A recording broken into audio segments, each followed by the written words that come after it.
Hello! Magandang araw po uli sa ating mga taga-subaybay dito po sa Dan TV Vlog channel. Ayan, mega love shoutout po sa aking mga member, super chatters, at syempre doon po sa walang sawang sumusubaybay ng aking channel. So, itutuloy po natin yung episode ng aking travel adventure doon po sa Benguet. So, nasa episode 3 po ito na ibabahagi ko sa inyo. Babalik po tayo doon sa Northern Blossom Flower Farm para po ituloy natin yung pagpapasyal doon sa napaka-amazing na flower farm. So, ibabahagi po ni Kuya Dan ang episode 3 ng ating travel doon sa Atok, Buntok, Northern Blossom, na kung saan po ay matatagpuan ito nga pong flower farm. So, ngayon ang gagawin po natin ay lalapitan natin ng mas closer, mas para masuri natin yung mga kagandahan talaga ng bulaklak ng mga ito. Kasi tulad nga po dun sa mga nauna kong vlog na pagbabahagi nung uri ng mga bulaklak na yon, na kung saan ay parang doon ko rin lang nakita. At na mangha po ang inyong lingkod dahil mayroon din pala po tayong may pagmamalaking mga ganong magagandang bulaklak na matatagpuan din dito sa ating bansang Pilipinas, particular na po sa Northern Philippines o dyan sa ating kabundukan ng Benguet or sa Northern o sa tawag dito sa Mountain Province. Okay, so gagawin po natin ay lalapit natin talaga ang camera doon sa mga bulaklak. Alright, samahan po ninyo si Kuya Dan para po talagang makita natin close ang bulaklak na ito. Alright. Ayan po. Tingnan po natin mabuti na super ganda po ng bulaklak na yan. Sa tagal-tagal ko na pong nag-i-stay dito sa Kamaynilaan ay hindi po ako nakakita ng mga ganitong uri ng bulaklak. Kung hindi pa po tayo talaga dumayo dyan sa norte ng ating parte ng bansa natin, dyan nga po yan sa Northern Blossom sa Atok, Benguet, ay makikita natin itong mga nakikita po ninyong yan ng mga bulaklak.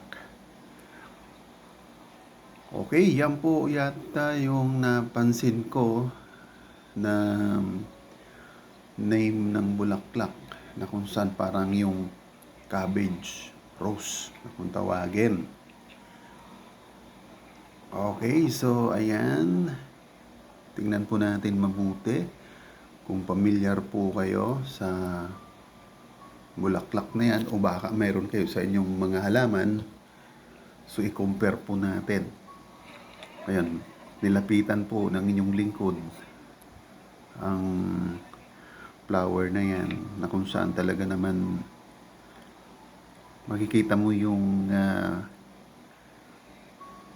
karakteristik niya na iba yung adaption niya ng climate dito. Di ba ako alam, baka sa mga temperate climate kung yan po ay mamumulaklak. Kasi dito po sa kinalalagyan kong ito ay mga nasa 16 degrees ang temperature. So isipin po ninyo kung kayo nasa aircon, ilagay po ninyo sa 16 ang inyong air condition. Yan po ang climate po rito. O ayan, dito po ako namamangha dahil parang wala siyang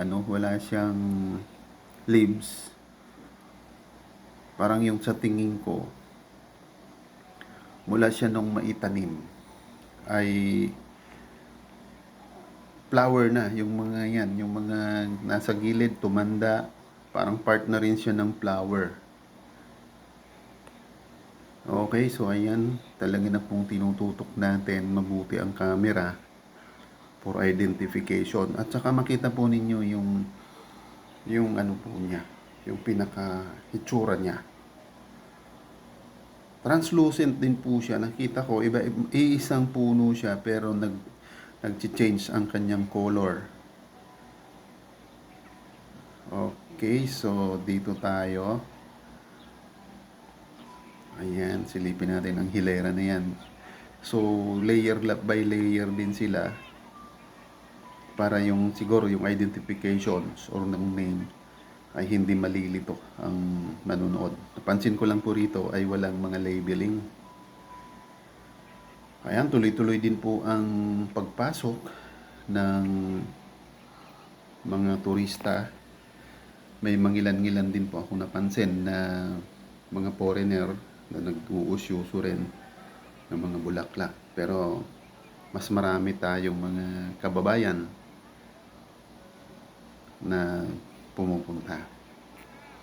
Ito po sa isang bandang ito ay hindi ko po ma-recognize kung anong itsura ng flower na yon.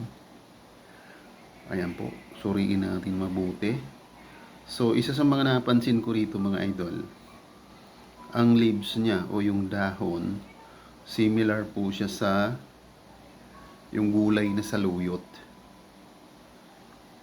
So kung wala siguro yan flower, tapos puro lang yan, makikita mo yung halaman niya.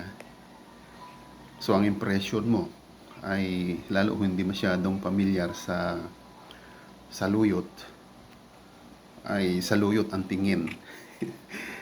So ganyan po ang category o characteristic na nakita ko sa bulaklak na ito. Yung dahon niya ay similar sa gulay na saluyot.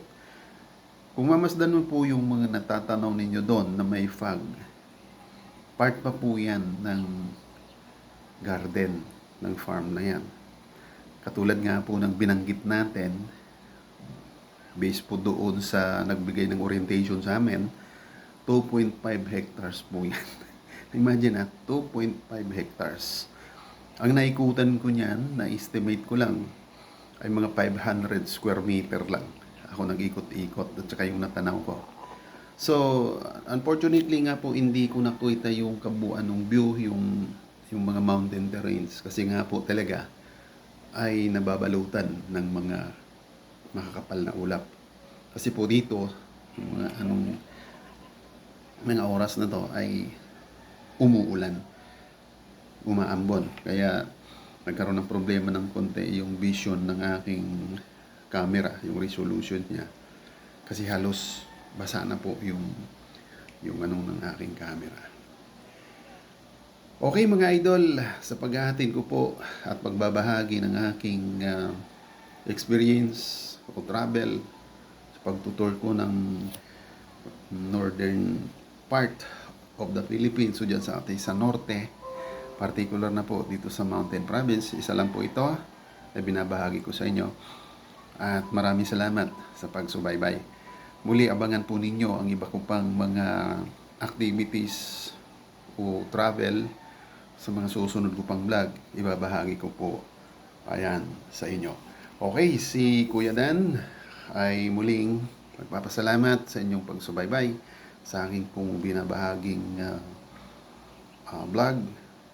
May kaugnayan po ito ng aking birthday travel and tours. Alright, mega love shoutout all and God bless. See you next vlog. Alright, Dan TV Vlog is now signing off.